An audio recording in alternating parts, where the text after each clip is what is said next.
Hi friends, welcome to my channel. మనం కెనడాలోని Niagara falls చూడడానికి వెళ్ళాం కదా. మనం పైనుండి వ్యూ చూస్తాం. ఇప్పుడు వాటర్ కిందకి పడేటప్పుడు వ్యూ ఎలా ఉంటుందో చూడడానికి టన్నెల్స్ ద్వారా మనం వెళ్ళి చూడొచ్చు. సో ఆ టికెట్ తీసుకొని మేము కూడా వెళ్ళాం.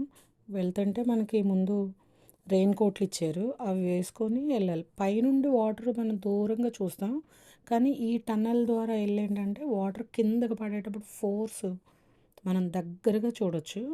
చూడండి, పైనుండి వాటర్ పడేటప్పుడు ఆ ఫోర్స్ స్పీడ్గా ఎలా ఉంటుందో చూసారా. అక్కడ నాకు ఆశ్చర్యం వేసింది ఏంటంటే, అక్కడ అన్ని కాయిన్స్ ఉన్నాయి, డబ్బులు కాయిన్స్ వేసారు. మనం జనరల్గా కృష్ణానది, గోదావరి అవి కనపడితే మనం కాయిన్స్ వేస్తాం కదా. ఇక్కడ వీళ్ళు కూడా కాయిన్స్ డాలర్స్గా వేసారు. ఎక్కడున్నా మనుషులందరూ ఒకటే కదా. థ్యాంక్ యూ గాడ్, ఇవన్నీ చూడే అవకాశం నాకు ఇచ్చినందుకు. మరిన్ని వీడియోల కోసం